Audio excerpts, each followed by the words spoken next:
ఒక్క మతం కాదు దాదాపుగా రకరకాల యూట్యూబ్ ఛానల్ వచ్చాయి. ఏ మతానికి సంబంధించి కొంతమంది వ్యక్తులు ఏమేం చేస్తున్నారు యూట్యూబ్ లోకి వెళ్ళి వారి ఛానల్లో చూసుకుంటే పక్క మతాల మీద ఏం మాట్లాడుతున్నారో అన్ని బయటకు వచ్చేటటువంటి పరిస్థితి. కానీ ఎవరి మీద కంప్లైంట్లు ఎవరు, కేవలం ప్రజల భావోద్వేగాలతో ఆడుకోవాలి, ప్రజల భావోద్వేగాలు రెచ్చగొట్టాలి. అటైనా ఇటైనా చేసే పని అదే కదా. ఒక నిమిషం చెప్తాను చూడండి. ఒకటి, ఇప్పుడు ఈ మరణం జరిగిన తర్వాత, ఈ హత్య కాదు యాక్సిడెంట్ పక్కన పెడితే, ఈ ప్రవీణ్ పగడాల గారు మరణించిన తర్వాత ఇమ్మీడియట్ గా హమారా ప్రసాద్ ఒక కామెంట్ రిలీజ్ చేశాడు. ఏంటో తెలుసా? వీడు తాగి చచ్చిపోయాడు అని చెప్పాడు. ఇప్పుడు ఆయన చెప్పినట్టుగానే తాగాడు అని ఫస్ట్ ఫుటేజ్ లో రిలీజ్ చేశారు, తాగాడు అని రీసెంట్ గా ఫుటేజెస్ రిలీజ్ చేస్తున్నారు. హమారా ప్రసాద్ ఎందుకు ఆ మాటను అన్నాడు? ఇలాంటి మాటలు మాట్లాడితే మాకు అనుమానాలు రావా? నేను మంచివాడిని కాబట్టి ఎవరిని హైందవుల్ని అనటం లేదు. ఇప్పుడు ఆయన వ్యాఖ్యానించారు మీ వాళ్ళు కూడా అంటున్నారు కదా.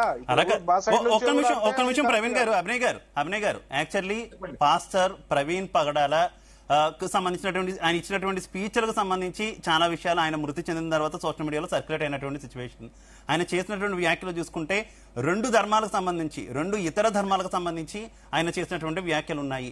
అటు ఆ ధర్మంలోని వ్యక్తులు, ఇటు ఈ ధర్మంలోని వ్యక్తులు ఇద్దరు కూడా ఆయనకు వార్నింగ్ ఇచ్చినటువంటి పరిస్థితి. అంటే ఆ వార్నింగ్ ఇచ్చిన వ్యక్తులు ఇప్పుడు హత్య చేశారని మనం కంక్లూజన్కి వద్దామా? వార్నింగ్ ఇచ్చిన రెండు ధర్మాలకు సంబంధించినటువంటి వ్యక్తులు కూడా వార్నింగ్ ఇచ్చినటువంటి పరిస్థితి ఉంది. వారే చేశారని మనం కంక్లూజన్కి వద్దామా? మనకి ఎవరెవరి మీద అయితే అనుమానం ఉందో, ఎవరెవరైతే హెచ్చరికలు జారీ చేశారో వాళ్ళ పేర్లు ఇచ్చి కదా ఇన్వెస్టిగేషన్ చేయమని చెప్పాలి. వాళ్ళ పేర్లు ఇచ్చి కదా మనం ఇన్వెస్టిగేషన్ చేయమని చెప్పాలి. వినండి, మాకు పలానా వ్యక్తుల మీద అనుమానం ఉందని నేను కానీ ఎవరం కానీ చెప్పలేదు. ఎవరెవరైతే ఆయనకు వ్యతిరేకంగా వార్నింగ్స్ ఇచ్చారో ఆయన ఓపెన్ గా పోస్ట్ చేశాడు. నన్ను చంపుతామంటున్నారు, నా నోరు పగలగొడతామంటున్నారు, పీకేస్తామంటున్నారు అని ఎవరెవరైతే వ్యాఖ్యలు చేశారో అవన్నీ కూడా ప్రవీణ్ పగడాల గారు ఫేస్బుక్ లో ఓపెన్ గా పోస్ట్ చేశారు ఆయన ప్రొఫైల్లో. అవన్నీ కూడా నాకు థ్రెట్ ఉందని చెప్పాడు. అయినప్పటికీ కూడా మేము పర్టికులర్ గా పలానా వ్యక్తి మీద మాకు అనుమానం ఉందని ఇప్పటి వరకు మేము తీసుకెళ్లేదు. మీకు పలానా వ్యక్తి మీద పలానా వ్యవస్థ మీద పలానా సంస్థ మీద అనుమానాలు లేవు, కానీ ఆంధ్రప్రదేశ్ ప్రభుత్వం మీద నమ్మకం లేదు, పోలీస్ శాఖ మీద నమ్మకం లేదు. ఇట్స్ క్లియర్, అంతే కదా? చికోడు ప్రవీణ్ గారు చెప్పండి, ఏం చెప్తారు? అభినయ్ గారు చెప్పిందని ఇప్పుడు గవర్నమెంట్ దీన్ని బ్యాకప్ తీసుకొని ఎవరినో సేఫ్ గార్డ్ చేయాల్సిన అవసరం లేదు. చంద్రబాబు నాయుడు గారు ఒక అద్భుతమైన చీఫ్ మినిస్టర్, ఒక బెస్ట్ అడ్మినిస్ట్రేటర్. ఇట్లాంటి దాటికి చంద్రబాబు నాయుడు గారు 100% ఎంకరేజ్ చేయరు. సో వీళ్ళకి నమ్మకం లేదు అనే మాటనే ఎంతసేపు వీళ్ళు ఆయన చనిపోయినాడని బాధ కంటే ఎక్కువ దీన్ని రాజకీయం చేయాలి, మతంతో ముడిపెట్టాలనే ప్రయత్నాలు చాలా మంది పాస్టర్లు చేస్తున్నారు. దాన్ని నేను తీవ్రంగా ఖండిస్తున్నా. మరి మీరు అన్నట్టు ఒక్కరు కూడా కోర్టులు వేయలేదు కదా. సరే, మీకు గవర్నమెంట్ పై ప్రభుత్వంపై నమ్మకం లేనప్పుడు మరి హైకోర్టు ఉంది, హైకోర్టు మీద నమ్మకం లేకపోతే సుప్రీంకోర్టులో వేయండి, ఒక కమిటీ వేయండి. ఎంతసేపు రెచ్చగొట్టాలి, వీళ్ళని రెచ్చగొట్టాలి, వాళ్ళని. Yes, please. మీ రైట్ అండి, అది మీ right. It is your right. Definitely you have to go. మీరు వాడుకోండి. మీరు అభినయ్ గారు రెచ్చగొట్టిరా అనేది కాదు ఇది ఇంపార్టెంట్. ఇప్పుడు కరుణాకర్ సుగుణ ఏదో మీరు మాట్లాడేటప్పుడు నేను మాట్లాడేటప్పుడు మీరు కూడా వినాలి. కరుణాకర్ సుగుణ అతను హిందుత్వానికి ఆయన బ్రాండ్ అంబాసిడర్ కాదు. ఆయన పర్సనల్ ఒపీనియన్ ఏదైనా చెప్తే చెప్పుంటాడు.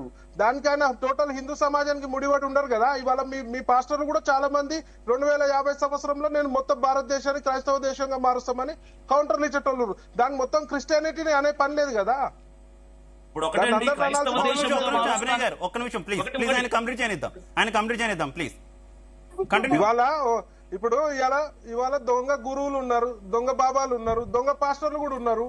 ఇవాళ అందరిని దాన్ని క్రిస్టియానిటీ ఇప్పుడు ఇలా టచ్ అనగానే గుడ్డోడు పోయి కళ్ళు తెరిచి ఉరుకుతుంటాడు, టచ్ అనగానే కుంటైనా నడుస్తుంటాడు. మరి అది నిజమా? దాన్ని క్రిస్టియానిటీని అనం కదా, దాన్ని మొత్తం మీ క్రైస్తవాన్ని మతాన్ని అనం కదా.